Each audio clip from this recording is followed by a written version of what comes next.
Hello? Hello? Yeah, get one from my mother out of the thing. Hello. My apologies. My apologies for the delay. Yes, please. Great. Thank you. Here I am. Oh my God. I went for a walk. I watched this little Cherokee prayer that showed up in my little YouTube feed. Clicked on it. Sucker had me sobbing in my bed. Hello, everyone.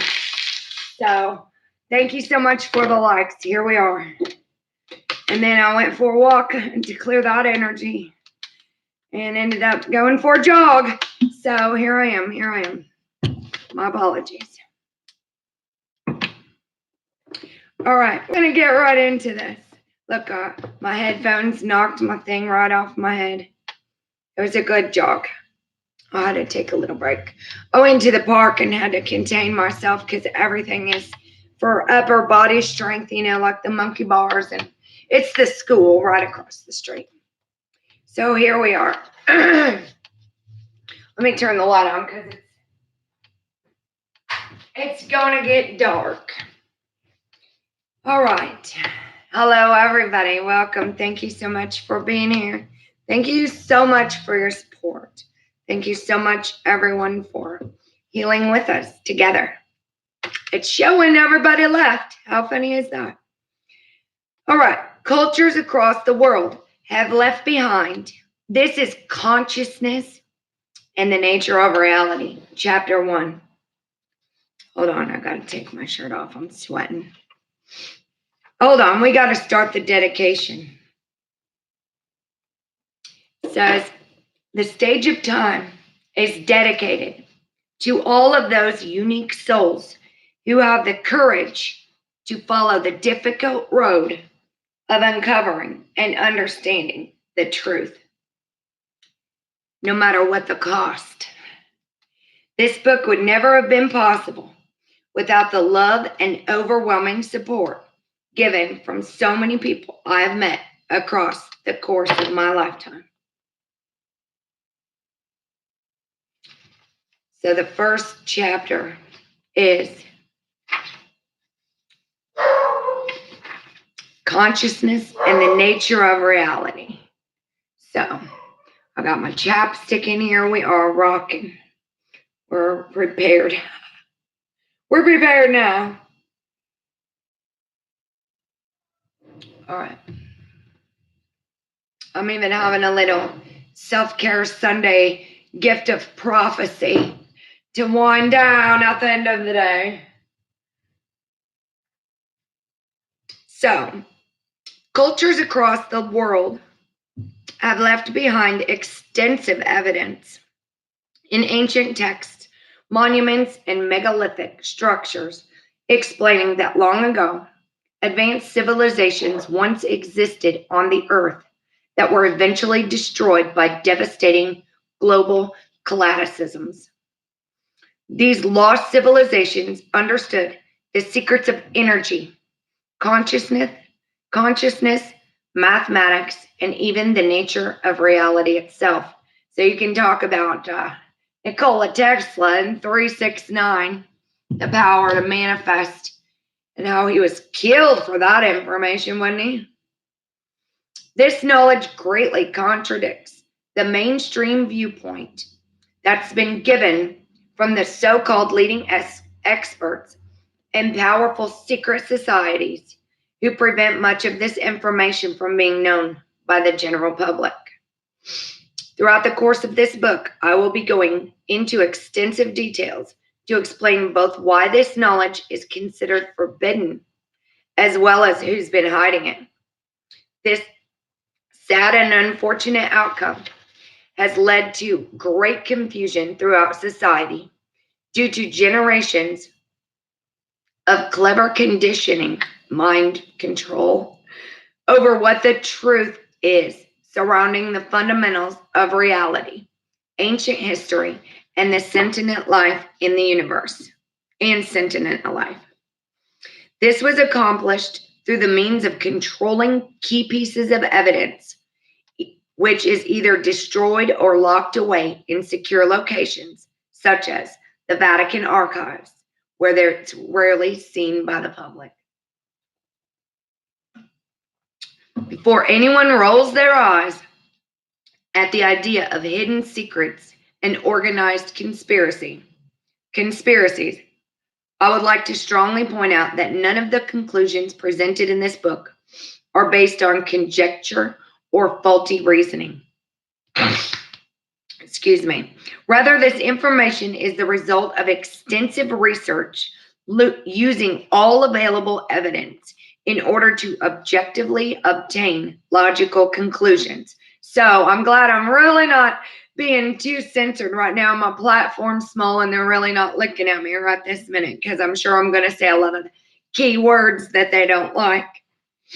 It's important to remember that if certain concepts aren't presented in a progressive and organized fashion, the individual almost always rejects them.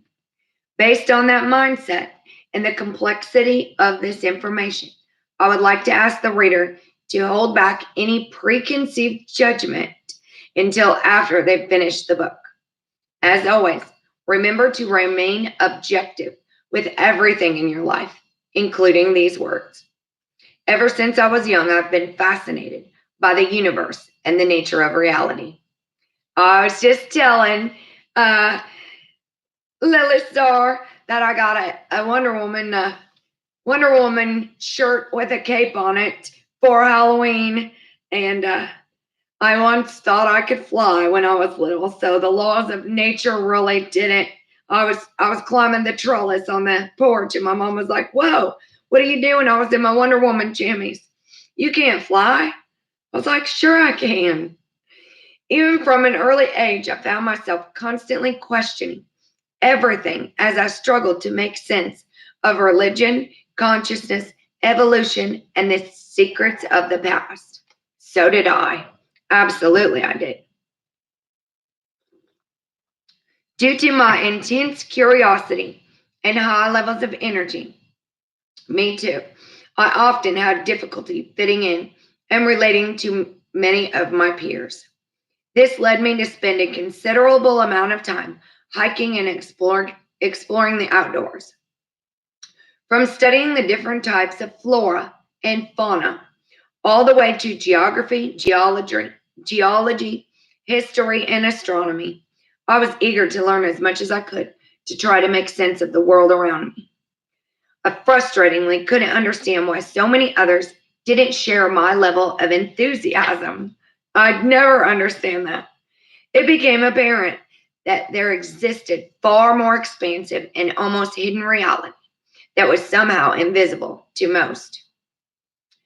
Quickly, I began to recognize the perfect harmony and intelligent design that could be seen within all of nature, represented through the golden ratio and hexagonal honeycomb. Good way to describe that. Despite these important connections I was making, I still had a lot of questions that needed answers. I realized I wasn't going to find all those answers on my own or in school. So I traded in my walking stick for books. And I began studying ancient history and the universe. I didn't study ancient history, though. I am now. It was at that point that I became to shockingly discover so much of what I was learning was about being deliberately hidden and suppressed from the public. And we learned about that in the Toltec because they said that their ancient wisdom and knowledge of this stuff had to be protected from those who might use it for personal gain. This prompted me to ask the question of why all this information was being kept secret. The answer has fundamentally changed my life forever and set me down the long road of discovering what the truth is. The first area of confusion to shed light on how to accurately define the human experience is our true identity based on nothing more than a fleeting physical existence in a mortal body where death only leads to darkness? Or are we defined as eternal energy that's having a physical experience through consciousness, spiritual beings? This important question has dominated the minds of many philosophers and physicists throughout history and is still hotly debated today. My hope is that after reading this book, the answer to this fundamental question will become much clearer. Remember, ancient history holds all the answers. This stage of time is intended for the expansive, open minded thinker whose curiosity and dedication toward integrating new information doesn't fall victim to the conformed thoughts of those around them. These unique individuals will often forge their own path in life, despite the overwhelming challenges they face in doing so. I would like to point out that I don't pretend to have all the answers and always strive to remain open to incorporating any new evidence or theories that come along. That's a great way to be. The most important thing above all else is to always remain objective with everything in your life and to never allow your emotions or personal bias to dictate your conclusions. This can lead to stagnation of new ideas, which can often act as blocking mechanism toward understanding new information. The famous philosopher Aristotle once said, "It's the mark of an educated mind to be able to entertain a thought without accepting it." Ooh, that's pretty powerful. A personal saying that I've frequently used to help explain this thought process for achieving higher levels of consciousness and a greater understanding of the world around us is always be aware of the level of your awareness. This seemingly simple phrase has the power to free the subconscious mind from the chains that can limit its growth and ability to see the bigger picture. Now, our reading for today was awareness, was it not? That means that the most difficult obstacle that often stands in the way of an individual expanding their consciousness is their own logical mind. How could that be? The reason is that most of society has been largely taught through a greatly antiquated and mundane education system that has conditioned people for generations to reject new ideas that challenge this tightly controlled narrative. Like we're watching a movie. On the Growing Awareness, they have 4 videos that says you are watching a movie. Like it's already we're in a movie. We're in a movie. Over time, this conditioning can create what is known as mental blocks within us. Which seek to maintain and protect the status of how we perceive reality and our purpose in life. When new information comes along that disrupts this delicate peridium, the natural response of the individual is often to push that negative feeling away and ignore it. Oh, great. We're going to talk about feelings too. Imagine that. That perfectly normal reaction acts as the main blocking mechanism behind absorbing new ideas and information. Oh, great. We got psychologists too. As Carl Jung said, there is no coming to consciousness without pain. Excuse me. That means that in most cases, people will choose to follow the road of blissful ignorance rather than deal with the difficulty of incorporating new information into their thought process. The difficulty in breaking free of these subconscious blocks greatly depends on the amount of mental abuse that the individual has been subject to over the course of their lifetime. How beautiful is that? Hello. How beautiful is that? That is exactly what we're talking about. We all have PTSD from mental trickery from our leaders, our parents, everyone. Everybody's been mind controlled. Just everybody believe that. The reason for this is due to the toxic environment in which the consciousness exists in, where most people are deliberately kept in their lowest state of energy to maintain the status quo. Oh my goodness. Status quo here. An example that I like to use to help describe the various environments that exist for expanding one's awareness is by picturing consciousness as a small sapling tree that's growing on the forest floor. Growth of the young tree is directly dependent on the amount of light and nourishment that it receives. Wow. The more conducive, thank you so much for the likes, we're 3 and 3, hallelujah. The more conducive and beneficial that the environment is, the higher chance that the exponential growth will occur. On the other hand, the more darkness and shade it gets, the more it will struggle to grow. It's exactly what happened with our cucumbers. That means that with the proper environment and stimuli in place, the expansion of consciousness can occur quite rapidly in some individuals. When one experiences the spiritual path of heightened awareness and energy, it can be a truly profound and humbling experience that can fundamentally alter a person's path in life. Mysteries of ancient history. Across the earth, ancient ruins and megalithic structures, I don't even know how to say this one, such as HUE-MAN in Peru, it's SACSAYHUAMAN,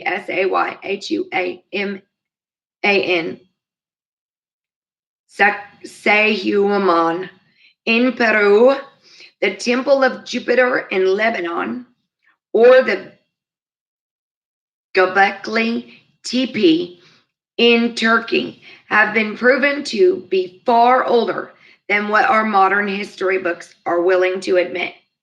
In fact, the incredible megalithic site of the Göbekli Tepe, located in the southeastern Anatolia region of Turkey, has been radiocarbon dated to be over 11,000 years old.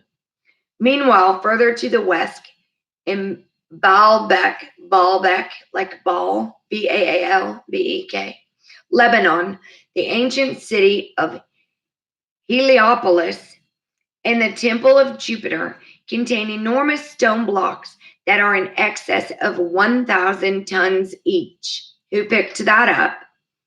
Yet at the same time, most mainstream experts will tell you that these megalithic sites were built less than 5,000 years ago by the Romans or some nomadic hunter-gatherer group using nothing more than Bronze Age tools.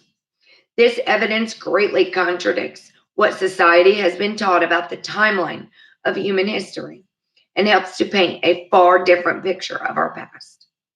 The most important question is, why isn't this important information part of our education system?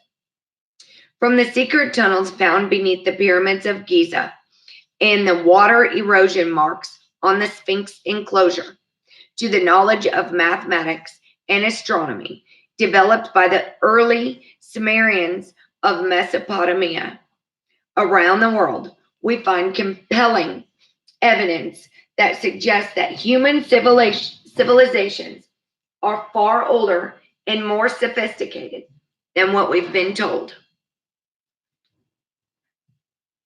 This brings up serious questions as to why this important evidence still remains unknown to most of society. To answer that difficult question, we must objectively review this evidence, the nature of reality, and the secrets of ancient history. For far too long, society has based their understanding of the events of the past and present upon a small number of experts in their field and rarely chose to question or seek alternative theories. This disastrous outcome, based on generations of misguided and docile trust, is the very reason why I'm writing these words to you now. This conclusion may be hard for some to accept, but the fact is plain and simple. We've been lied to for a very long time. Absolutely. The truth is far more fascinating to learn about than the biased and mundane version we've been given.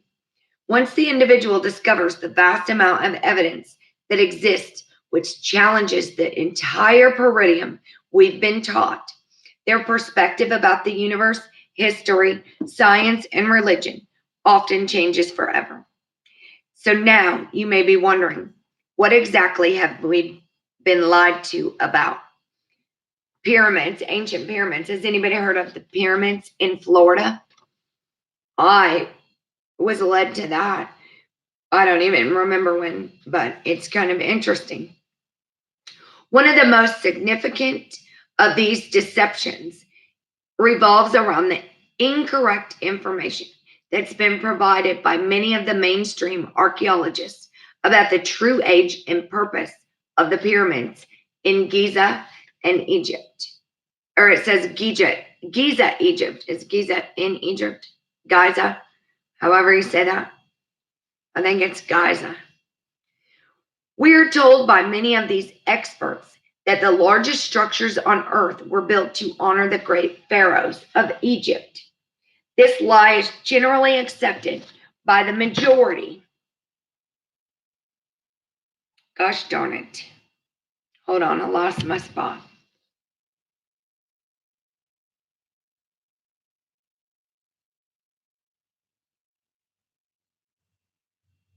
The majority. I remember saying that. This lie is generally accepted by the majority of society, who is often too busy to take the time to research alternate theories for themselves. Yet today, not one pharaoh has ever been found in the pyramids of Giza, or most of the other pyramids located around the world. I hear their energy sources, and they're all portals. The objective researcher quickly discovers that the Egyptian pharaohs were buried more than 400 miles to the south in a place called Valley of the Kings. Famous pharaohs throughout history, such as the Ramesses, or I don't know how you say that, Ramesses, or Tutankhamun, Tutankhamun,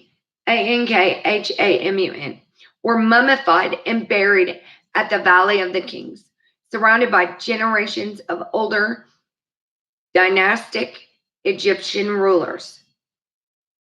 So why have they deceived society about the truth and purpose of these pyramids?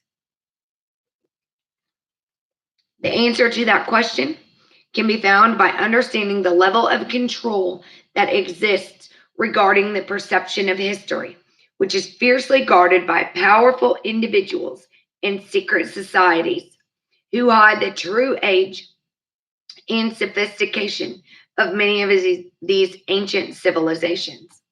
That means that even today, with all the modern technology that we have available to us, we would still have trouble constructing the pyramids of Egypt.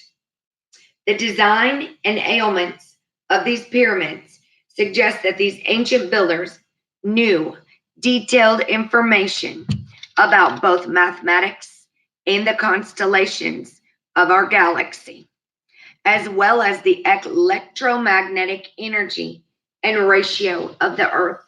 I now have no doubt in my mind that that's why the Vatican changed us the word to say, don't look to the stars. Oh my goodness. If this information was released to the public, it would not only change our understanding of consciousness and energy, but alter the entire way we view human history. These spectacular achievements in engineering were only made possible because of a specific understanding of the precise ratio of the Earth, as well as the lie lines of energy that cross the planet, the grid. I've heard that even the pyramids are located across from each other very specifically across the electromagnetic grid. Oh my goodness. These spectacular achievements in engineering were only made possible. Oh, I already read that. But how could they have known that more than 10,000 years ago? Evidence shows that true purpose behind this intuitive design was to create a large structure that could focus and harness unlimited electromagnetic energy, as well as to act as a type of harmonic resonator to raise human consciousness. The real question is, what could they have needed all of this energy for thousands of years ago? To me, the obvious answer to that question suggests that these ancient civilizations were much more advanced than our history books are willing to admit. Absolutely, they were. In fact, not only are the pyramids of Giza far older than what we've been told, but the dynastic pharaohs of Egypt were also incorrectly given credit for their creation. Evidence shows that these magnificent and precise structures were built by a lost civilization who disappeared from Earth's history during the last ice age, the Anunnaki. Furthermore, when looking at the position of the constellations of Orion, Leo, and Canis Major of 10,500 through 13,000 years ago, accounting for the precessional changes that occur to the Earth, it can be fascinating to learn that both the Great Pyramid and Sphinx perfectly align to these star constellations during that time period. For those who don't know, axial precession is caused by the slight wobbling of an astronomical body, which causes its orientation to change over time. This creates what is known as the precession of the equinoxes, or the zodiac ages, which represents a cycle of approximately 25,700 years. This dating evidence also correlates strikingly well with the water erosion marks that have been found along the edges of the Sphinx enclosure, which strongly suggests that the true age of these structures is far older than we've been told based on the historical rainfall patterns for this region. Along with the deception given about the truth of the pyramids of Giza and the Sphinx, the Temple of Seti, S-E-T-I, in the city of Abydos, Egypt, provides even further evidence to show that the advanced sophistication that these ancient civilizations achieved. What's so important about the Temple of Seti is that it contains unique hieroglyphics which clearly portray modern vehicles, including a helicopter, a submarine, and a plane. But that's impossible, right? No, not at all. Cuneiform tablets from Mesopotamia, along with ice core samples from Greenland and geologic evidence from across the world, strongly suggest that a series of devastating cataclysms occurred on the Earth between 10,500 and 12,800 years ago, leading to rapid melting of the ice caps. Oh my gosh, that's what's happening now. Global floods and destructive climate changes. That's what's happening right now. These cataclysms, I said that wrong a minute ago, were likely caused by a large solar outburst from the sun. Oh my goodness. There's all kinds of crazy stuff going on in the sun, too, if you watch Terrell Blackstar. I want you to watch that Dana Ashley video. I'll send it to you, Lily. It's on Terrell Blackstar, and it's about geoengineering and what they're really spraying into the air. All right, hold on. Go back here. These cataclysms were likely caused by a large solar outburst from the sun, or possibly a comet strike, which wiped out many of the ancient civilizations that were present on the planet, causing their existence and memory to become nearly lost to time. A great deal of their knowledge and advanced technology was destroyed in these cataclysms. However, some of the megalithic structures and pyramids they built still remain today. According to the famous philosopher Plato, a sophisticated civilization called Atlantis, we know about Atlantis, once existed somewhere southwest of the Straits of Gibraltar in Western Africa, on a string of circular islands that formed a large central landmass. In these writings, known as the Timaeus and Critias, I guess that's how you say that, state that as Atlantis was destroyed by a series of violent catastrophes that were so severe that little remained of it afterwards. This information provided by Plato, describing these cataclysms that occurred at the end of the last ice age, correlates strikingly well with Mesopotamian cuneiform tablets, ancient stories, biblical writings, and ice core data from Greenland, all of which provide a glimpse into what occurred long ago. These disasters led to the destruction of many of the pre-Diluvian civilizations that once thrived on the planet. Yet little about this information is ever discussed on an academic level and is still largely considered pseudo-archaeology. Archaeology, is that right? Yeah. By most mainstream experts. It should become clear that we can no longer trust the antiquated view of history we've been given. It's all a bunch of lies, huh?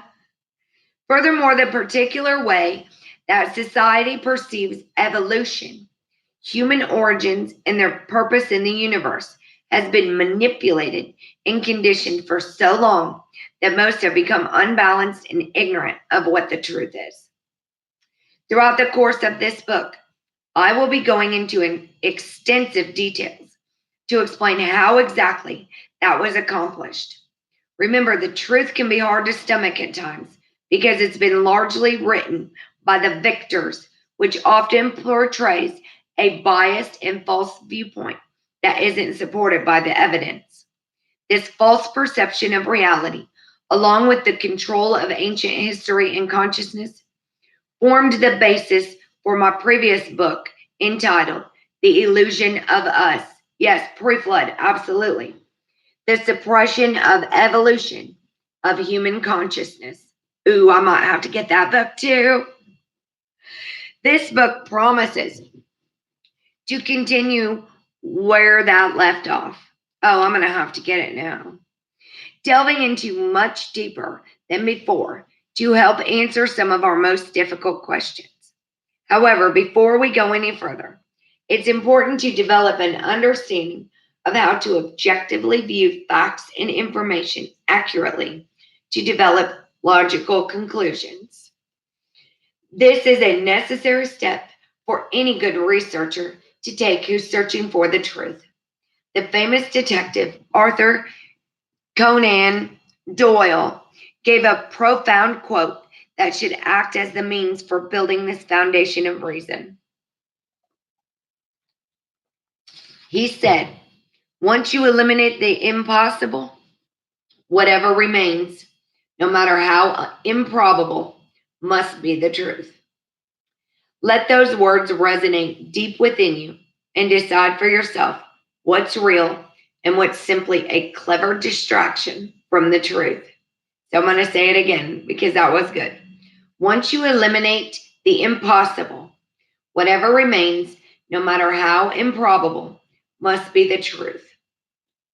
The goal of this book is to help establish a framework for better understanding the complexities of reality in the universe, as well as the secrets of the past and gods of history. Let's begin. So that was just an intro. But this is 30 pages for the first chapter, so I'm not saying I'm going to read because we're only on 12. I'm not saying I'm going to read the whole entire chapter right now. We'll just see what happens. It might just reel me right in. It is in sections, though. There will be so we could leave off at one and ponder those thoughts. Okay, now let's talk about energy, dimensions, and the universe. Since ancient times, hello, welcome. If you're just coming in, we're reading this book called Stages of Time. It talks about secrets of the past, the nature of reality, and ancient gods of history. Since ancient times, certain individuals, such as Hermes, Buddha, or Krishna, have managed to reach such a heightened state, both physically and mentally, that they were able to transform their consciousness and energy into pure light. This allowed them to transcend beyond the limits of the third dimensional world to master all of reality. That's why so many cultures across history have studied and worshipped these individuals and the teachings they left behind. For thousands of years, this knowledge has been carefully guarded and hidden within certain secret societies and elite families because of how powerful it is and what it can awaken in humanity. That's why they hide it. The Egyptians realized the importance of transcending the physical world in order to progress along the path of enlightenment. They called this veil of the third dimension Ka, which represents the soul trapped in the physical body that's constantly blinded by illusions and deception. But who would want to stop this path of human ascension? As you travel deeper and deeper down the rabbit hole of knowledge, following the evidence trail of history, you begin to realize that not all beings and entities in the universe necessarily want the conscious evolution of others. In fact, some of these more malevolent entities could even decide to physiologically control less developed species for the means of tricking them into freely giving up their energy and creative potential. Wow. That's why transcending the physical world and breaking free of the chains of Ka is so guarded here, and that's Ka. Due in part to the law of free will and the predation of basic human urges. The human brain functions as a powerful organic computer, and like all computers, it can become infected with viruses that come in the form of polluting thoughts and negative associations. The Toltec call that mitote. Those negative or false associations can build up over time within us and greatly affect the growth of consciousness. The challenge becomes how to heal and cleanse the mind and body to free it from the bondage of its accumulated burdens. To me, the great feat to accomplish in this life should not merely revolve around scaling the highest mountain or the deepest canyon, but rather exploring the wonders and secrets within the human mind. I often compare the process of an individual expanding their conscious awareness to the analogy of a dark forest that they must traverse. We have to find our way through the darkness. The dark forest contains many different pathways, each of them promising an easy way out of the darkness. Those who follow these easy paths often find out too late that they've been tricked and misled for not taking the more challenging route. Instead of an easy road to ascension, ooh, yes, we're ascending.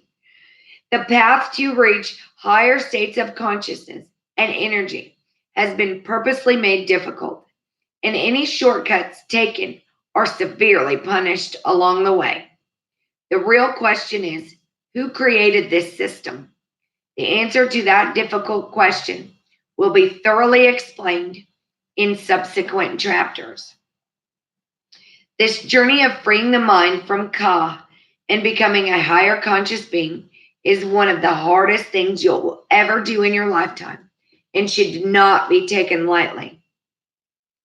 That for those on the serious path who want to rise above and transcend to a higher reality of existence, these teachings may provide the means to assist you on your difficult journey.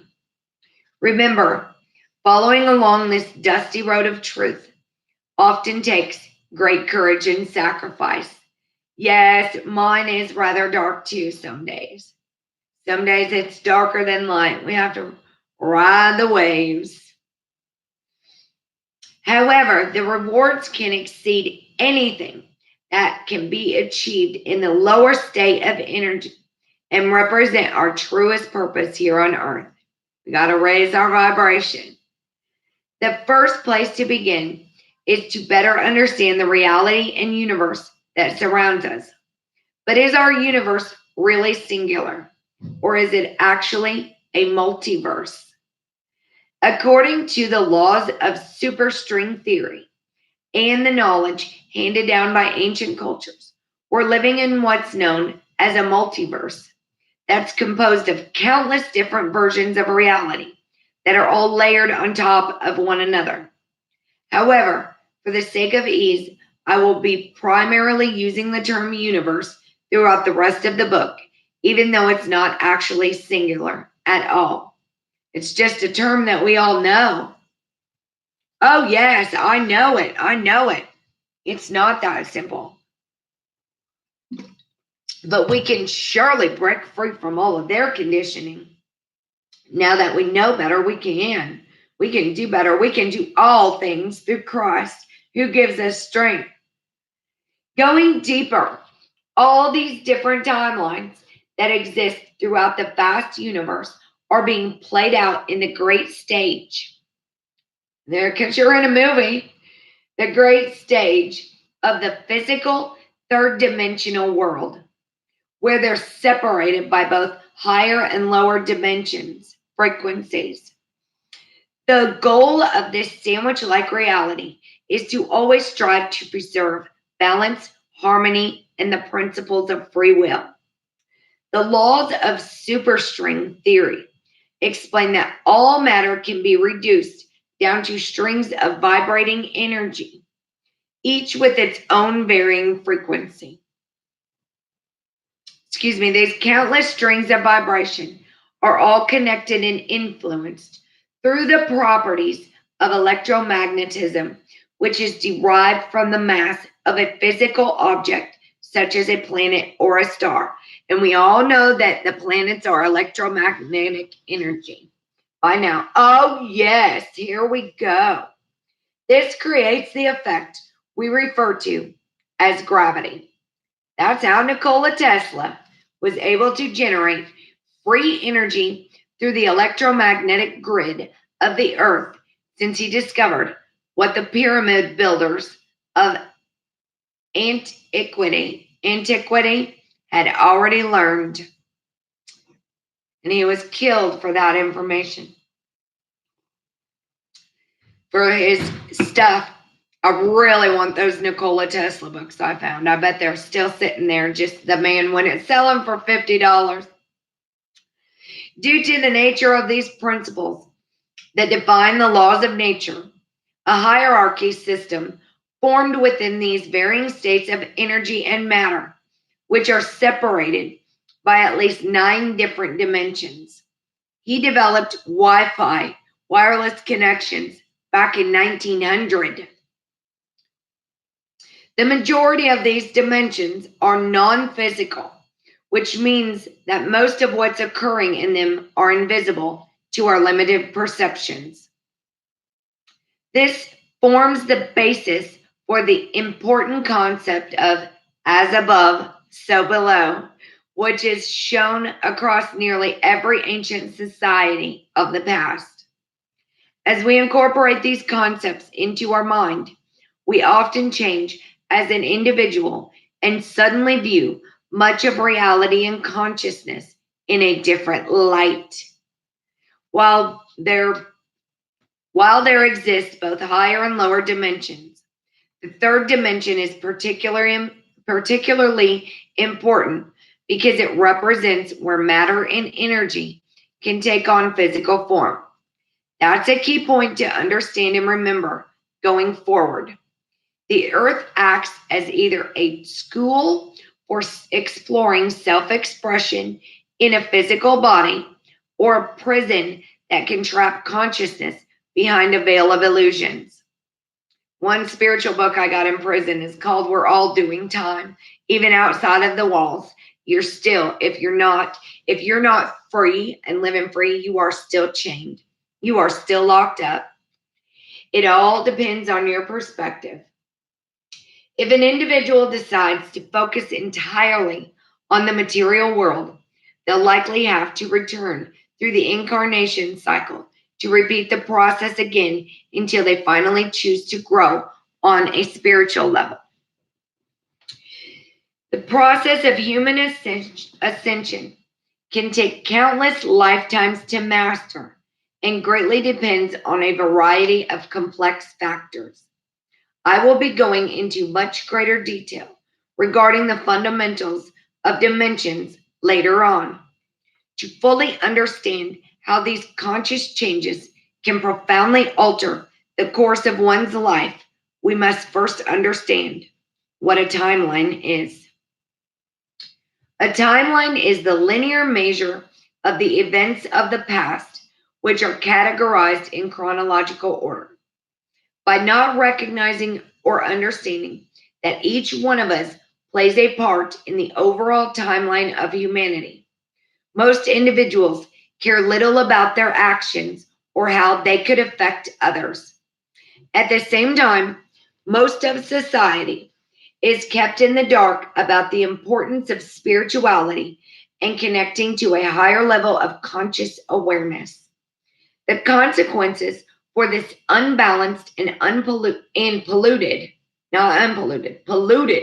mindset can be seen through the extreme division, war, and uneven distribution of resources across the entire planet, where both gluttony, which is too much, and it's really described as like eating, and severe malnourishment are prevalent at the same time. Gluttony is one of the 7 deadly sins.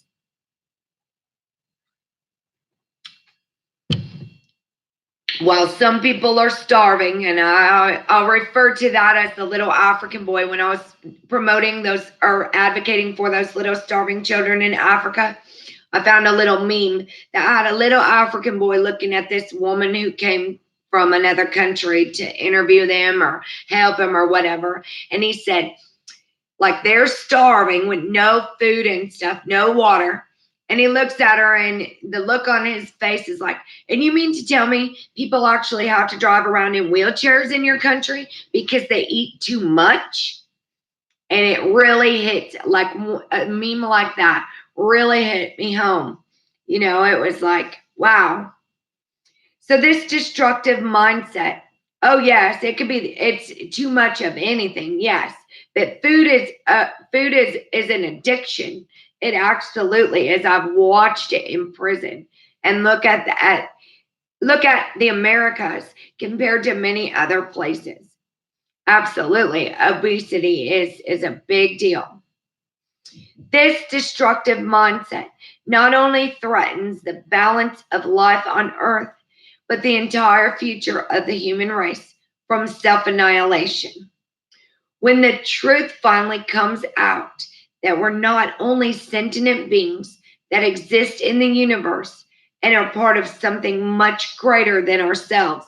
It will force a great awakening to occur where most people will have to redefine how they perceive reality and consciousness. For many of us, though, it feels like we've been patiently waiting for that moment for an eternity. Yes, yes. Alan Watts once said, "You are an aperture through which the universe is looking at and exploring itself." So the universe inside of us, the divine creator, the spiritual, just observing. Hello, hello, welcome. There's 4 people here now. Great. And 4 likes. I thank you so much. We should never forget that we're all playing a part in this collective story of humanity, where each one of us is contributing in some way toward the direction that our society will take.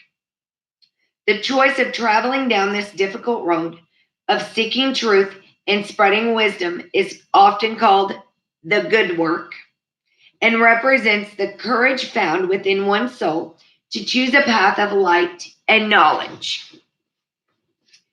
This decision means that the individual must take time to study and understand the nature of reality and consciousness so they can develop the necessary perspective to help others. The easiest way to start this process is by walking outside on a clear night, as far from light pollution as possible, and simply looking up. My favorite place, the nearest place to go that's right outside of town, is the park. And it's right, like, I'm only probably about 7 blocks from a beautiful park, and I can go out there and see the stars and the planet. But when I go to the park, I really want to swing, so I've just not even gone there lately. Lying out on the grass at night, between the twinkling starlight of countless distant stars and planets, scattered across a nearly infinite cosmos, I often wonder to myself, who else is looking back? To conclude that we're alone in the universe could be both silly and illogical based on our limited perspective, and the conscious mind would only have to look at the conclusions found in the important Drake equation to see the potential of all that may exist beyond our small vantage point here. And that's exactly what I did when we were in Nevada and he wouldn't come off the porch. I stood out there and you're so much closer. The moon was so close, everything, because you're like 2,000 feet up in the air. Here is only like 700 or whatever. And I stood out there and I just looked at the moon and looked at the stars, and you're in the middle of desert country, nowhere, no city lights, no nothing. He would turn the porch lights on. I would say, shut the lights off and just look at it. I said, get down off the porch. Would you just come down here? It was beautiful. Yes. Oh, so close to the stars.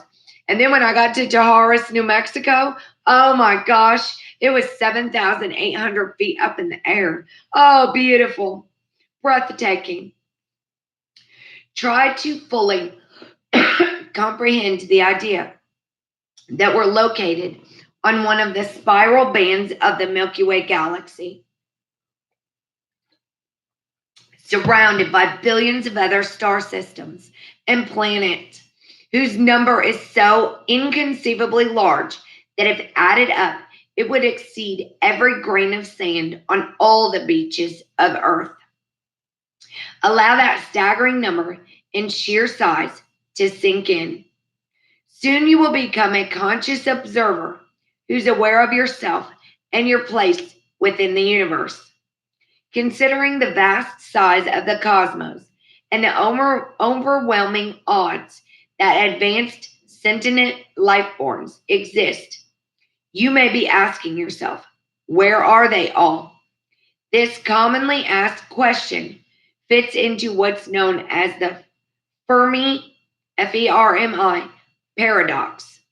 The Fermi paradox, named after physicist Enrico Fermi, points out the apparent contradiction between a lack of direct evidence for extraterrestrial civilizations, while at the same time factoring in the high probability that they do exist. And they're already among us. They're here. They're not off so far somewhere. Believe that. There's some already among us. Those probabilities are determined using the important Drake equation, which I will be explaining in much greater detail throughout the course of the book.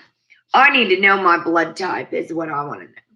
Because my mom said something about an RH negative, like when your blood type comes back negative, when you're pregnant, you have to make sure that the baby, she said, I remember them making a big deal about it when I was pregnant.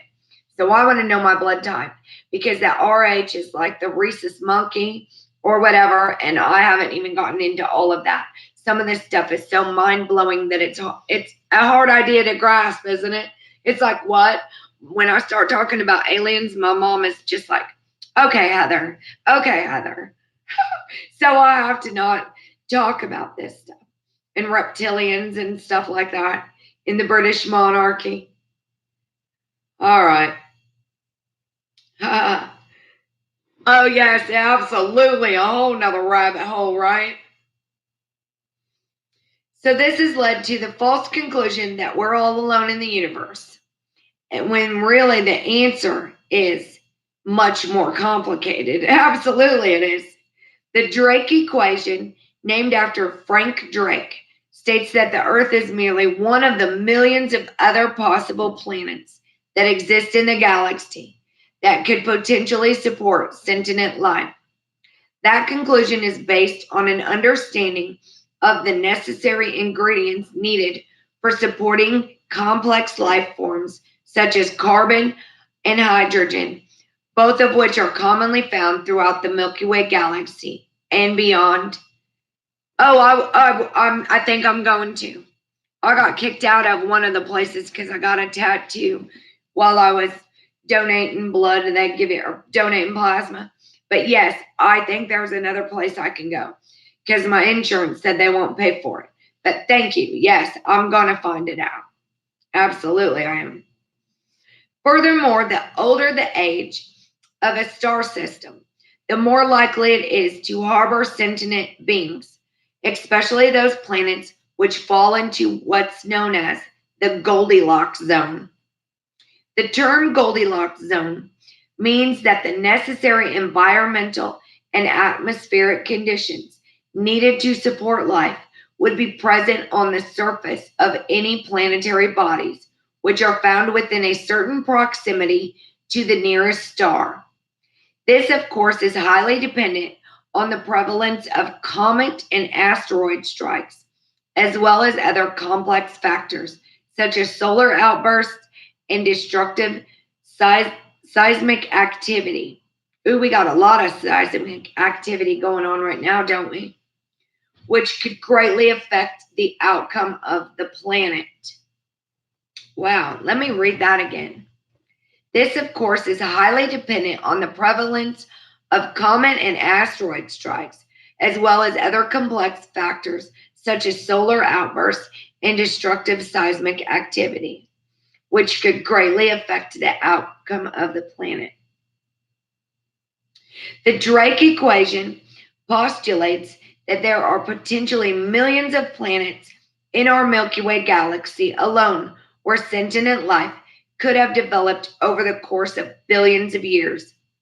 Instead of the perception that we're all alone in the universe, we must accept the fact that life likely exists nearly everywhere. This is especially true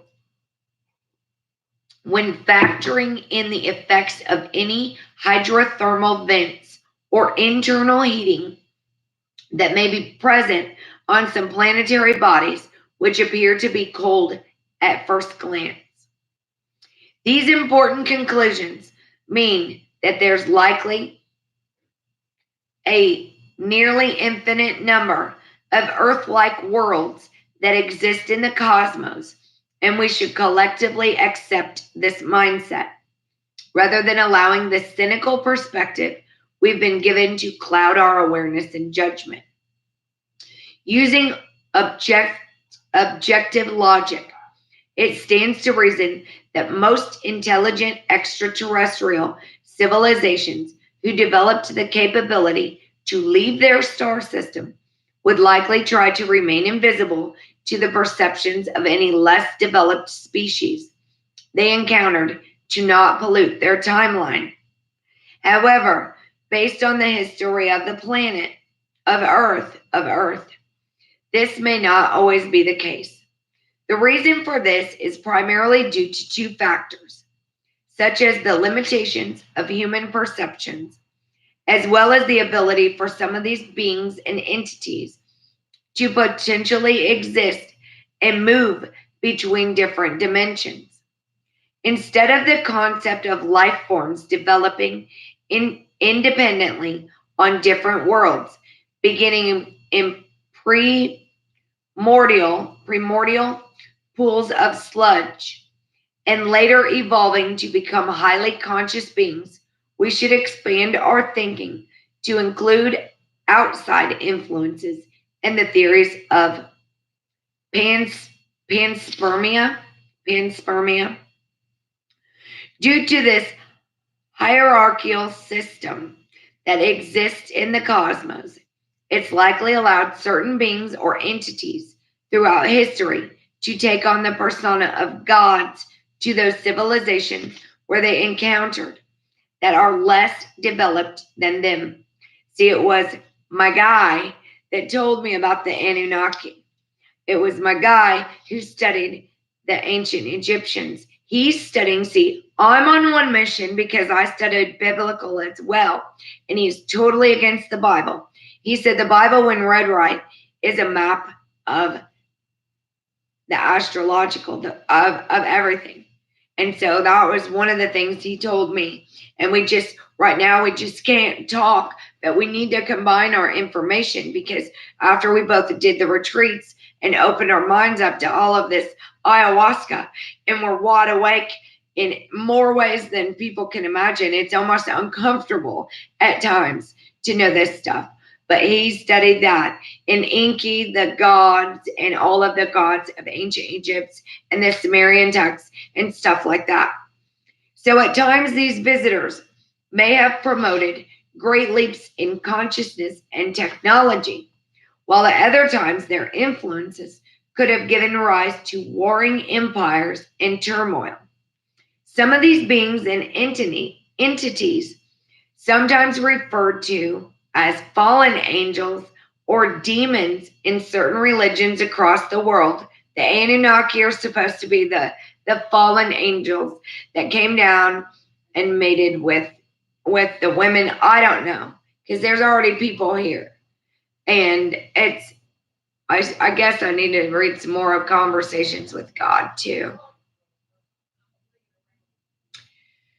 Let me reread this.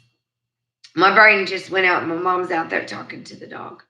Some of these beings and entities, sometimes referred to as fallen angels or demons in certain religions across the world, could have secretly manipulated mankind from the shadows for centuries without their awareness. Now, what I've heard about the Anunnaki is they needed gold for their planet, Nibiru. So they came here and made us a slave race. Evidence shows that the reason for this is because these beings may have become so advanced that they managed to transcend beyond the physical realm, allowing them to exist in both higher and lower dimensions. Now, I have a couple playlists of others, and I built my own about the Anunnaki, the Pleiadians, and other stuff.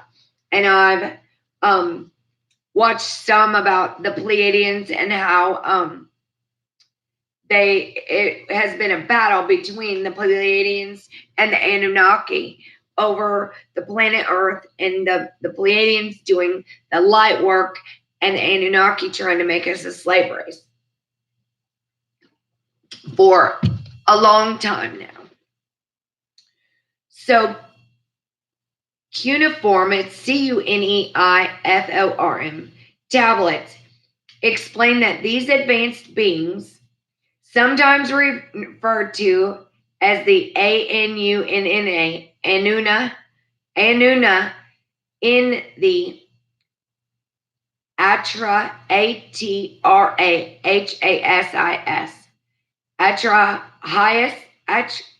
Atrasis, I don't know how you say that. Anunnaki in the Enuma Elish, or the Children of the Light in the Emerald Tablets, may have played a major role in the history of mankind, possibly even incarnating into our reality as a human at certain times. As difficult as that may be for many to accept, allow me to explain further and provide evidence to back up this statement. Oh, this is a good book, I think. Over the course of thousands of years, most of the Mesopotamian cuneiform tablets and ancient texts from the past describe these gods were either destroyed by cataclysms or invading armies, turning their memory and influence into nothing more than a myth. Many of these ancient texts that managed to survive were eventually rewritten and used within some of the Abrahamic religions of the world. This created great confusion for generations over what the truth really was, while at the same time allowing those in power to continuously rule through the use of fear and ignorance. Absolutely. Oh, yes, great. I'm so glad. It is putting all the pieces together, isn't it? Little by little, we're putting it all together. This hidden hand of control, along with the antiquated and biased education system taught to the population, led to much of our history becoming greatly misunderstood and nearly lost. One of the most effective means of breaking out this conditioned mentality is to realize that our eternal conscious energy exists beyond the limitations of the third dimension, and that each of us is having a physical experience in a mortal human body. I want to say a spiritual experience in a mortal human body. We're spiritual beings having a human experience. Yes. The real question is, what is the truth about the past, and why would it be hidden from society in the first place? Before we answer that, we must first define what awareness is and how it plays an important role in achieving higher states of consciousness, as well as understanding the nature of reality. The term awareness can be defined by one's ability to recognize the larger picture that surrounds them through the means of increasing their knowledge base and expanding their perceptions. You may be wondering why learning this information would be considered so crucial in your daily life that you would want to spend your precious time and energy to understand it. The reason may startle or even captivate many who read these words. For the secrets of ancient history provide compelling evidence to help answer many of our most important questions, as well as how we perceive our purpose on the universe. In the universe. There will undoubtedly be some who read these words that will immediately reject this information as impossible. However, if the individual has the courage to reach all the way to the end of the book, we're courageous, objectively considering all the evidence and conclusions presented, then much of this may make logical sense and could even provide the necessary spark needed to forge a new way of thinking. The important wisdom and knowledge that was imparted by ancient civilizations and secret societies of history can become an effective tool for the expansion of consciousness if in the right hands. In fact, merely reading these words could alter your entire life. That's not meaning to be an egotistical statement, but rather one that's based on direct experience, studying these ancient civilizations and understanding why they fought so hard to protect what I'm telling you. There's like a little gnat in here.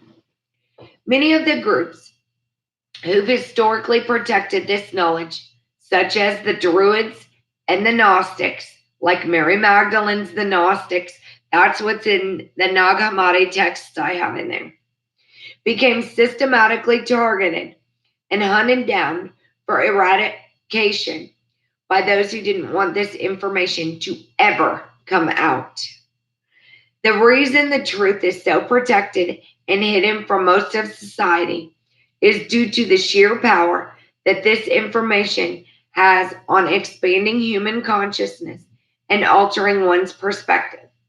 My primary goal with this book is to expand upon the evidence and logical conclusions left behind from the sacrifice of countless researchers and gifted minds who came before me, who collectively have helped to resurrect this important knowledge so that it can be finally known once again. I seek to objectively understand what the larger truth is behind our reality, no matter where that road leads. I can't overstate the importance of studying a multitude of different esoteric texts and teachings from across the world to better understand consciousness, energy cycles, the universe, and even the origins of mankind. The most significant of these writings include the cuneiform tablets from Mesopotamia, Sanskrit, Egyptian, and Gnostic texts, and the ancient knowledge protected by the Maya and Aztec cultures.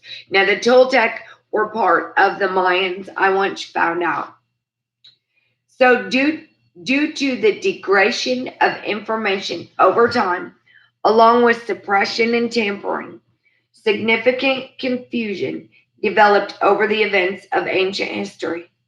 The analogy of the game telephone perfectly illustrates this point.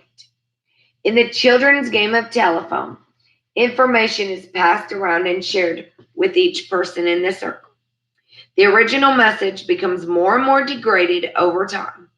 In order to find the purest form of truth, you must always seek the source of where that information came from. This means that the cuneiform tablets, such as the Sumerian king list, Atrahas,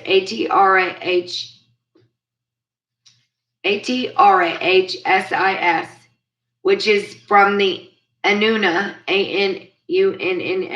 That's the same word that I just had to say a little bit ago when we were talking about the Anunnaki. Eridu Genesis, Eridu Genesis, and Enuma, Enuma, Elish, represent some of the most unbiased and accurate ways to understand our history, since they're some of the oldest texts ever written. Much of the stuff I've learned is from Ancient Aliens, just watching the little previews that pop up in my tube feed. These writings should be held in the highest regard as long as the individual always uses the most accurate translations available. And then, your translator didn't mess it all up. The reason that studying and understanding these texts is so important is that they contain the accumulated wisdom from thousands of years of history. If one tries to skip this step, they'll likely never be able to fully comprehend the sheer scope and complexity of our reality. Remember, knowledge is the main building block toward achieving higher states of consciousness and balance. Many of the cultures from the past, such as the Egyptians, Sumerians, or Maya, realized the importance of knowledge in their society and created large monuments and temples to honor it. Oh yeah, I like watching. I don't have it on. I don't watch any TV.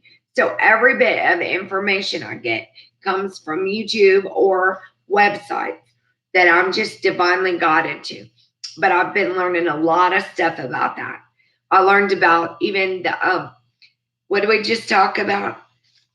Atlantis, and how the steps in Atlantis are like meant for giants, made for giants. They're so huge. Much of those ancient things are absolutely made for giants. So it created the Mayans, the Sumerians. I'm going to read that sentence again. Many of the cultures from the past, such as the Egyptians, Sumerians, or Mayans, realized the importance of knowledge in their society and created large monuments and temples to honor it. Absolutely, they did. These ancient civilizations left behind megalithic structures which were precisely aligned to worship the sun. If you check out the lining of it, which I've learned from ancient aliens, oh, the full thing is, all right, I'll check that out. They line it up with the sun, the way the moon and the sun. If you watch these ancient alien things, what happened to the lost civilization of whatever? There, it's really neat how everything. It's mind blowing. I love it. Seasonal cycles or specific star constellations during the precession of the equinoxes. Oh, great, Netflix too. Great. This provides credible evidence to show the advanced sophistication they had achieved more than 10,000 years ago, long before the history books are willing to admit. The serpent god, Kukulkan, Kukulkan,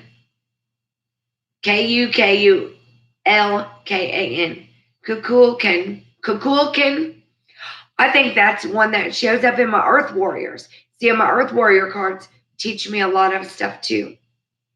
Taught the Maya that human consciousness followed various cycles which were based on several factors, including the particular level of vibrational energy present on the Earth, zodiac ages, and the position of the solar system within the Milky Way galaxy.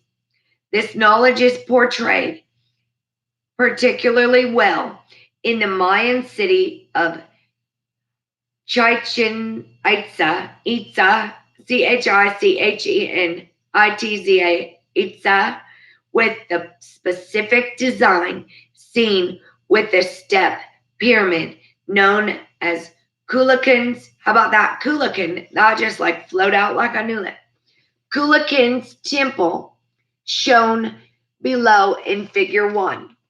And so if you're interested in doing the Mayan meditation, you can find the Mayan messages right on by Teresa Crabtree right on YouTube, and it'll break it down for in the beginning before separation of dark and light, and you just do one a day and she'll read them right to you. I have the books and I'm not reading them right now, but I have read from them before. So each of the 9 levels of Kukulkan's temple represent the 9 different stages of human consciousness, with the top representing universal consciousness. Kukulkan was known as the feathered serpent dragon, god of the Maya, who gave them wisdom and knowledge from the heavens, as well as how to obtain balance and harmony with the earth. The term plumed or feathered represents the transformation of the serpent to its highest state of energy, known as the dragon. Much of the same way that the medical caduceus, I don't know if that's how you say it, it's shown up somewhere else in one of our cards even, in Whispers of Healing. Caduceus symbol represents the ascension of human energy to reach Kundalini. Now, everybody's talking about Kundalini right now. Even another girl that pops up in my thing. She's an empath, but she just really rattles on and on. She's not actually reading from anything, so I really can't follower. One of the other important reasons why the symbol of the serpent has been used so often in the past is due to the fact that the snake frequently sheds its skin to take on a new form, which represents the internal changes that occur within us when we unlock our chakra centers of energy to obtain higher states of consciousness. We're already on page 25. It's pretty amazing, isn't it?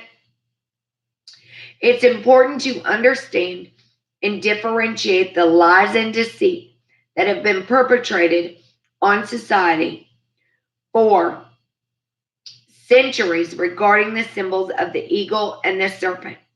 That's why I will be spending a considerable amount of time in this book explaining the truth behind what they really represent. Ooh, great. I can't wait.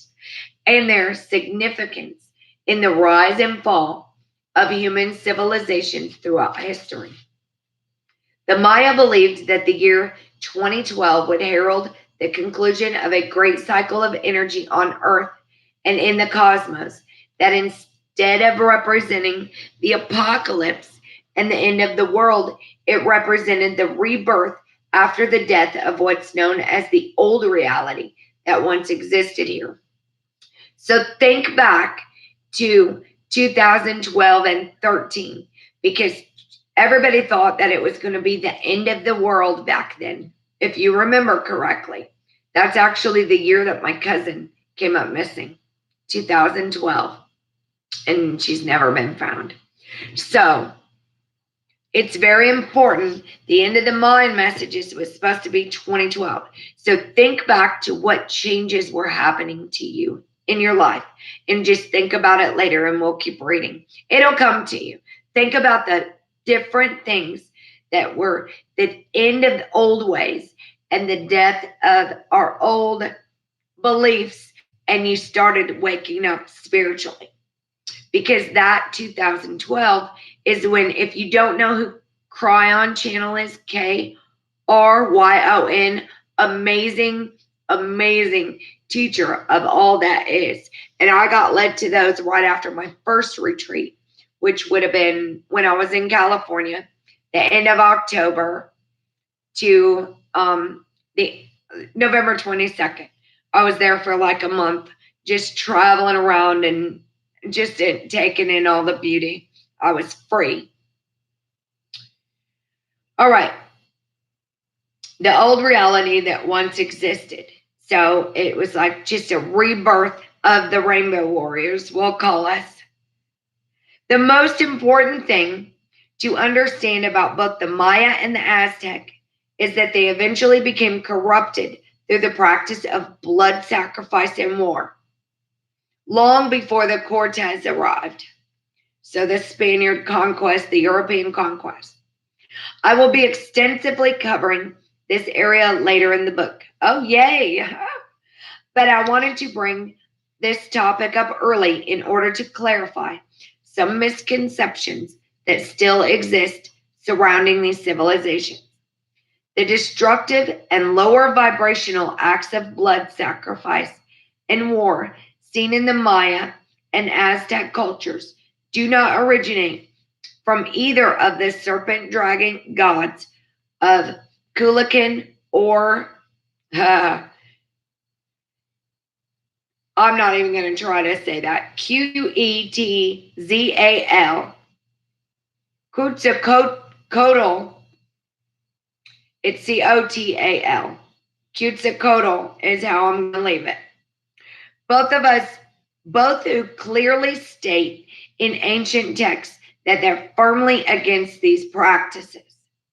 In fact, both of these serpent gods of the Maya and the Aztec, are closely related and based on similar influences. One of the main reasons why this book will focus so heavily on the eagle and serpent symbolism is due to how extensively it can be found in cultures all across the world, from North and South America, all the way across the Atlantic Ocean to Egypt, Mesopotamia, India, and Japan. These important symbols have played a major role in many of ancient civilizations of antiquity. This is pretty interesting, I think. Symbolism and duality. On a somewhat linear level, the eagle and serpent can be equated to masculine strength and control over the physical world versus following a path of spiritual growth and obtaining higher knowledge. I keep biting my tongue and I don't know why. Over on this side. However, these symbols have much deeper meanings that can be traced back to some of the earliest texts ever written. In many ways, the eagle and serpent represent the divide that exists between the material third dimensional world and the non-physical spiritual realms. Considering that humans are multidimensional beings, these two symbols represent the eternal struggle of which path our species will take in the future, either one ruled through military conquest and control, or higher knowledge and balance. However, as I have previously stated, these symbols are not merely just a way to show human archetypes and self-expression, but can be connected all the way back to the early influences of the Anuna, who played the role of gods to mankind. Over the course of this book, I will be providing extensive evidence to show the influences of the eagle and serpent throughout human history, including the Maya, Aztec, and Inca cultures, all the way to the Roman, Greek, German, Russian, and Spanish empires. In each of these examples, the various gods represented through the symbol of the eagle and phoenix, the phoenix rising, hallelujah, managed to take over and corrupt the serpent dragon cultures that were once present on the planet until over time only fragments of their wisdom and teachings remain. You will hear me bring up this point of corruption by the eagle many times throughout the course of this book, as it's a very important concept to understand. This war or struggle of the eagle and serpent forms the basis for what we think of as duality in our reality. And actually, there's a dual card in the Wisdom from the Hidden Realms, and it's got the dragon on it. Interesting. Strewn across the world, remnants of this great legacy left behind from the serpent dragon gods can still be seen in statues and temples from ancient Egypt, all the way to Mesoamerica and India, showing the positive influences these wisdom bringers had on these ancient cultures. Even in Greek mythology, the god Poseidon, with his three-pronged trident, is frequently connected to the symbol of the serpent, while his counterpart Zeus is connected with the symbol of the eagle. Both of these, I just saw a word that I just talked about. Both of these Greek gods were likely incarnations or personas of the early Mesopotamian gods played by Enki and Enlil, which are the Anunnaki. Evidence for this can be seen in various depictions of the statues Enki, E-N-K-I, Enlil is E-N-L-I-L, Enlil, I don't know, which clearly portrays him holding a trident, one of his most cherished symbols. That is why it's so fascinating to discover all the religious entity. That the religious entity known as Satan or the devil is almost always shown as an evil being from hell who's always wielding a pitchfork. But was he really evil, or was there more to the story? An objective analysis of the evidence reveals that the pitchfork is clearly the inversion of Enki and his trident, representing the role he eventually took on in the underworld. This clever perversion of the facts perpetrated by certain Abrahamic religions and secret societies of the world was done as a means to demonize his positive influence and teachings from the past. Following this evidence trail around the planet allows a nearly forgotten story of history to emerge and finally be told.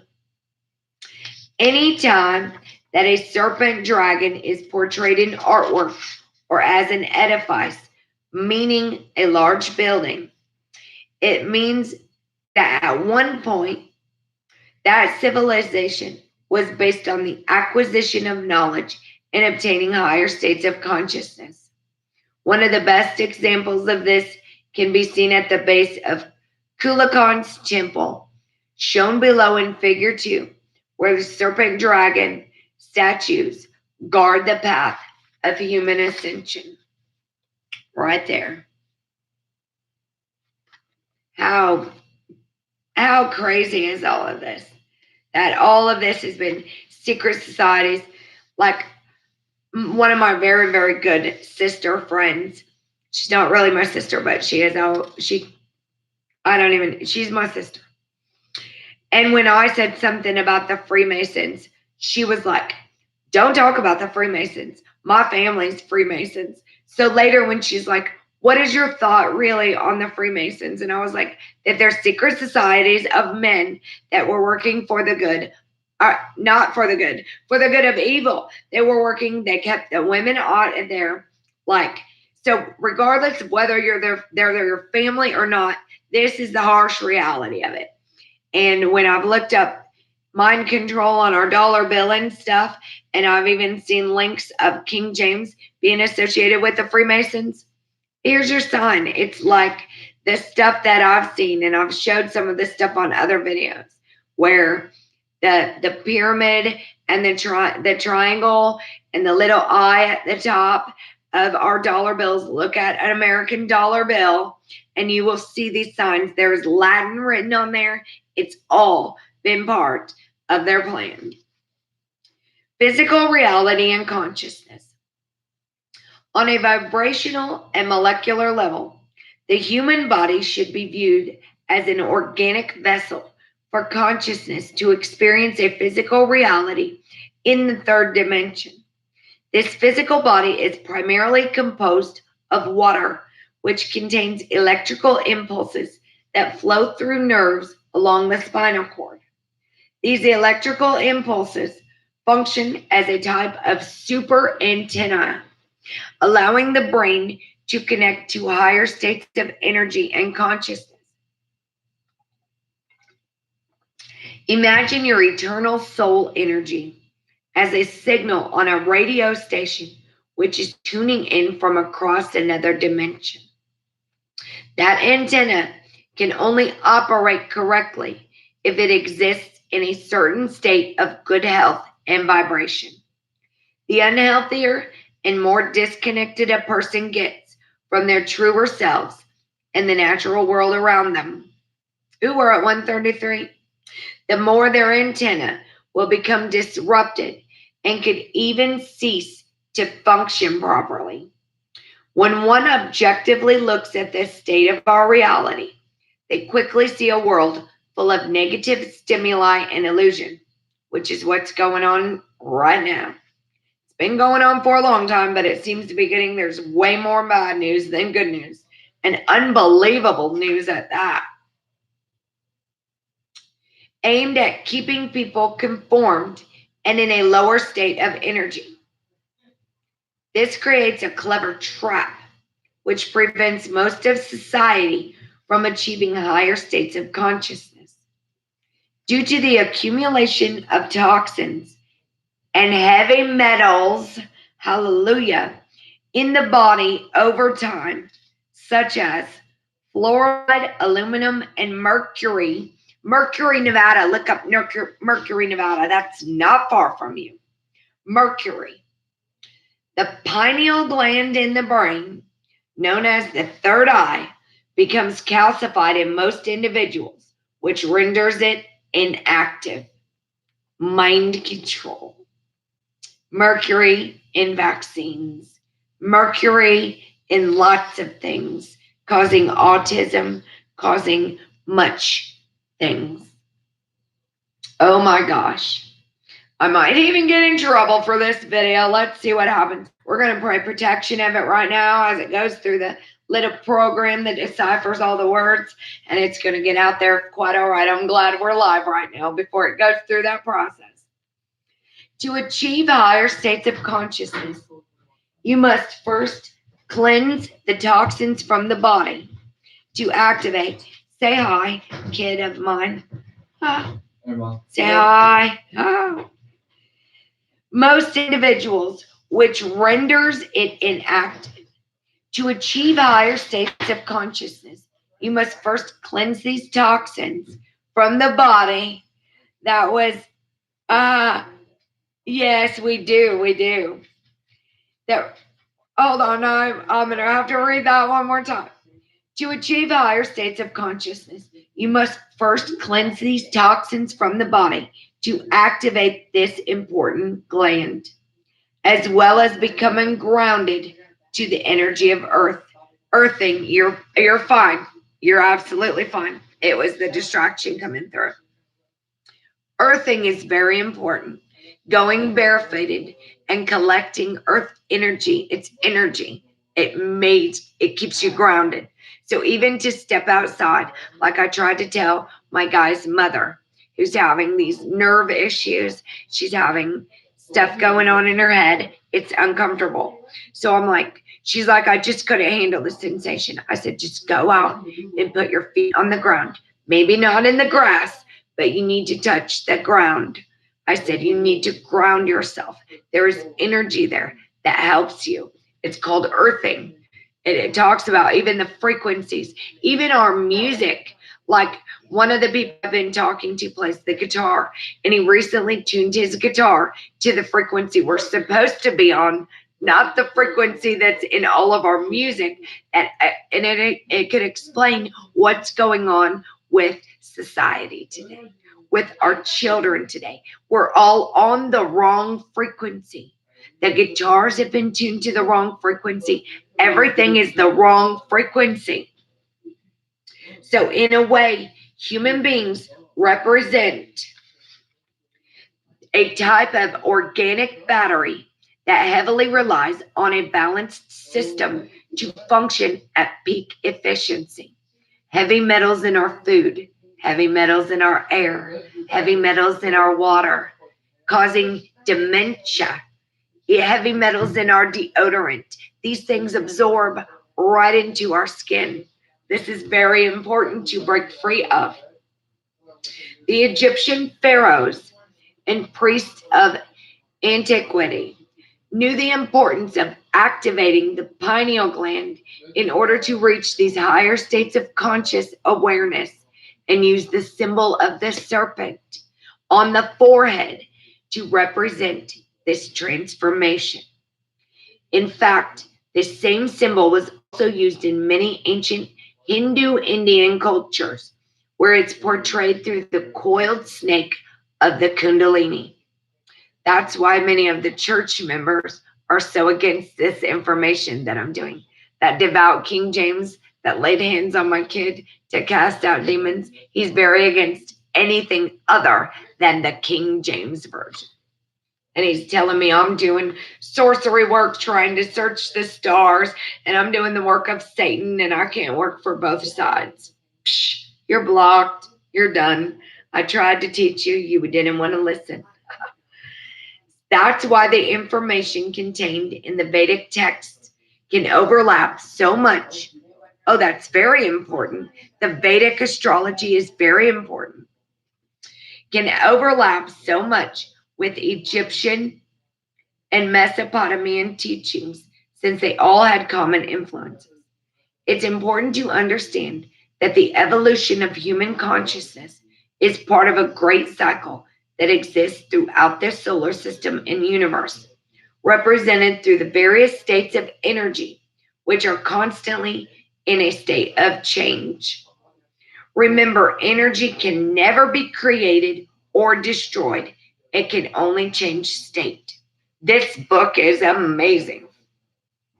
If these ancient teachings are followed correctly for raising one's awareness and achieving spiritual balance, the 7 energy chakra centers of the body, perfectly tuned in with the 7 colors of the visible light spectrum, begin to activate and allow the great metamorphosis of the mind, body, and spirit to take place.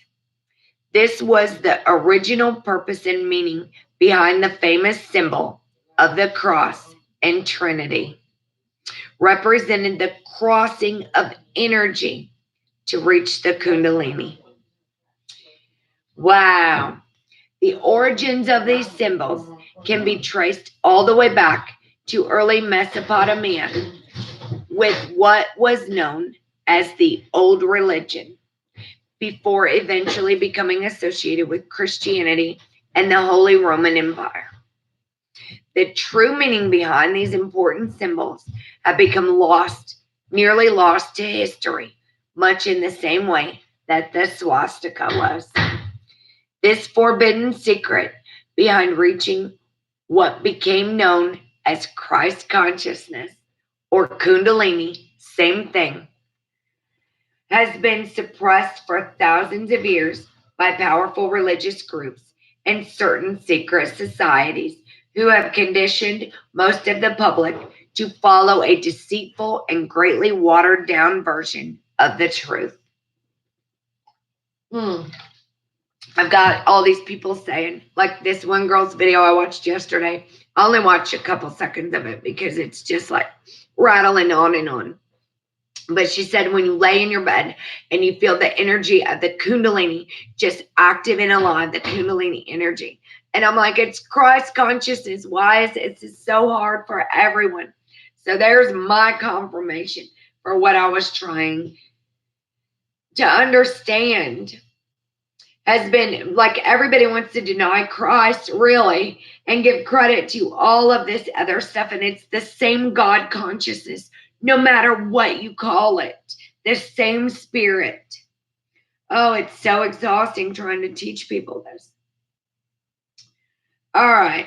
Anyway, this forbidden secret behind reaching what became known as Christ consciousness or Kundalini that has been suppressed for thousands of years by powerful religious groups and certain secret societies who have conditioned most of the public to follow a deceitful and greatly watered down version of the truth.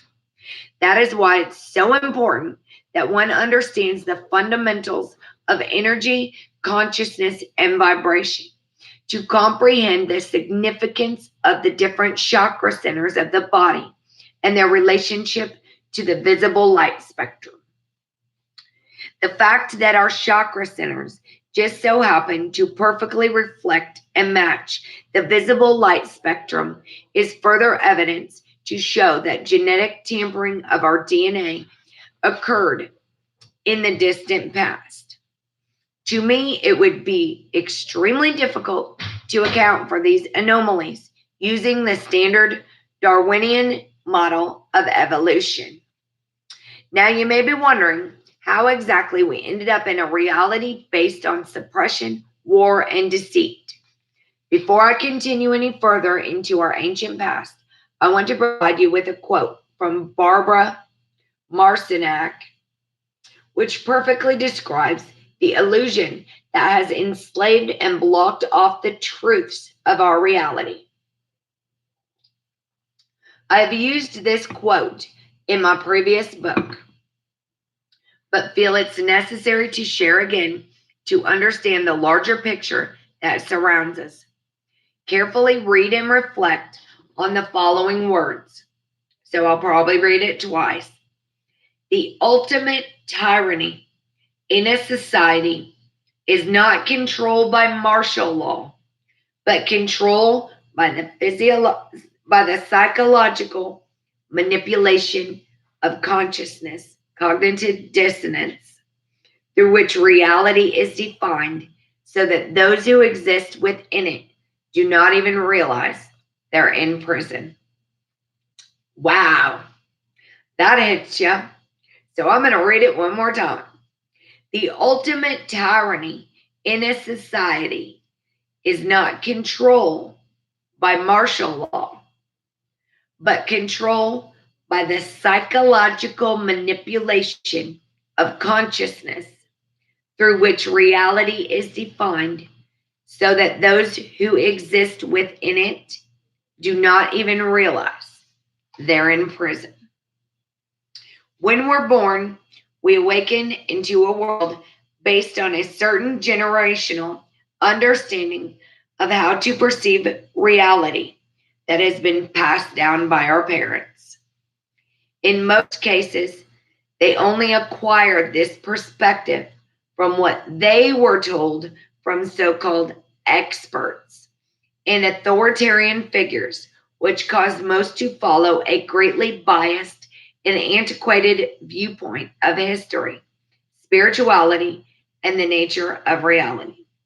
This created the version of reality that we exist in today, where we're taught that our true purpose here is to simply acquire financial success and material gain by sacrificing most of our time and energy.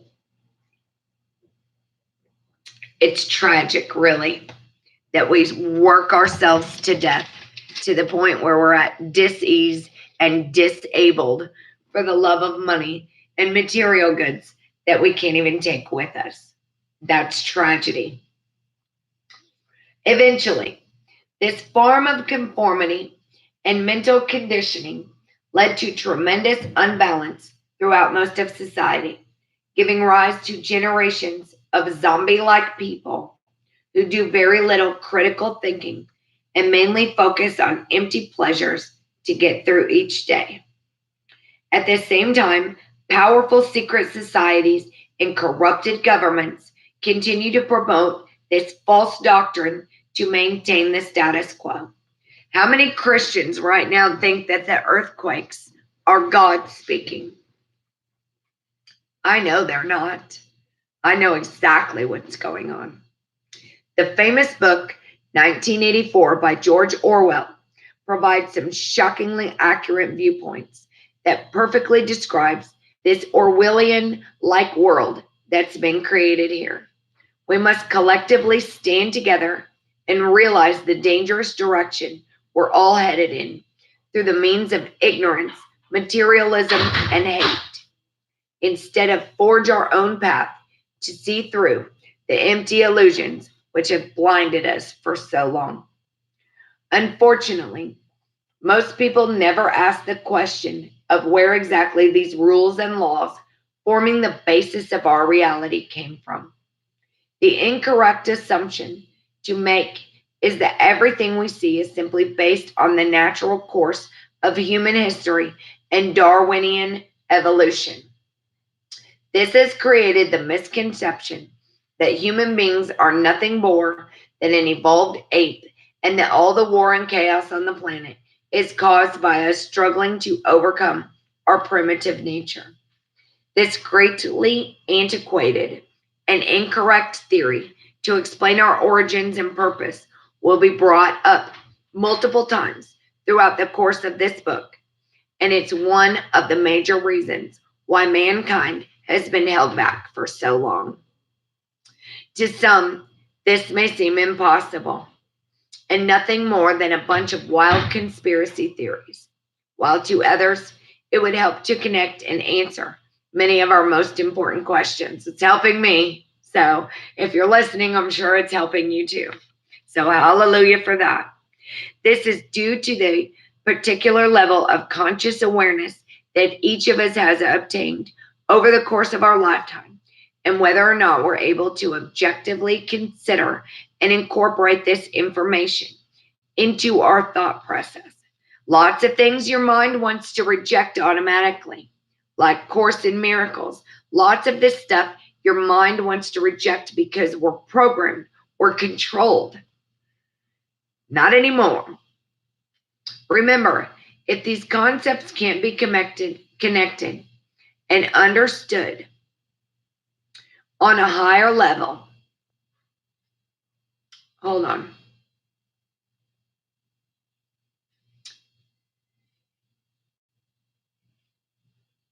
Okay, we are going to incorporate. Let me read this sentence. Remember, if these concepts can't be connected and understood on a higher level, they'll likely be rejected by the individual due to their complexity. To fully understand this bigger picture, continue on with me to the next chapter, where I extensively discuss the important events of ancient history and explain the origins of where religion, laws, agriculture, and the entire structure to our reality came from. And that's the end of chapter 1. I think that was good. So the next chapter is Lost History and Ancient Origins. And I really think that my voice is getting used to teaching so much, because it doesn't sound nearly as scratchy, even though I've talked so much more today. My mom started talking to me, and I said, "Oh, I have to go. I have to go. I'm not going to keep reading right now. I've already been going for almost 2 hours, and I need a cigarette." But my mother was like talking to me, and I looked at the clock. I said, "Oh, I have to go. I have something scheduled for 6 o'clock. She said, "How much have you already taught today?" She said, "Oh, you already taught 3 times this morning." I was like, "Oh, no, you're keeping track." Because they see me as doing nothing, and I see me as doing a great deed. It's not that I'm doing nothing. They don't see it like that. But we will definitely read some more of this tomorrow. I'm going to take a break for right now, because we've almost been going for 2 hours already. But I may come back and do it again. Yes, I'll probably go back and highlight things. I need to have a highlighter with me. That one I used earlier was red, and it bled through the other side. See, these are Crayola permanent markers. They're not highlighters. I'm going to have to get a highlighter, because I like highlighting things that really stand out. But I may come back and talk a little bit about some moon energy and how to work with the moon, because we got the full moon coming up, and it talks about the moon as a female and as a male. We already read stuff about the waxing moon and such like that, but it talks about, this will talk about the moon as a female, which is portrayed as Mother Moon in many, many ancient cultures and beliefs. There's one about the moon on Christmas. I won't read about using the moon for evil, because we're not using anything for evil anymore. We know all about the law of attraction. We don't want any of that stuff to come back to us.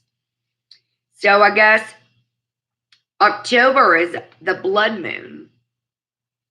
Wow. It's a time for hunting, and also when deer shed their antlers and begin the rut, the period when deer breed into their drive to sustain and create new life that surpasses the deadness of winter. So beautiful. And these are Native American full moons by the month. These are all just ancient beliefs about the moon. So I may come back to talk about that here in a little bit. So if anybody is just now tuning in, I'm wrapping up. I've been reading from this amazing book, The Stages of Time, about ancient gods of history, consciousness, the nature of reality, everything. So you'll have to rewind it and watch it again. I'm going to take a break. I send you all love and light, and I really hope that helped people. Obviously, I got 4 likes and 4 watchers, so I love you all so much. That was amazing. I am going to come back and talk about some lunar energy, I do believe. So the moon's effect on our planet is very important. Then the waxing moon, and here's how the specific moon phases can affect people. So, yes, beautiful. Goodbye, and have a good night. We'll talk about this here after a little bit, because our full moon is absolutely coming up, and it'll be a good time to release. We already set our intentions.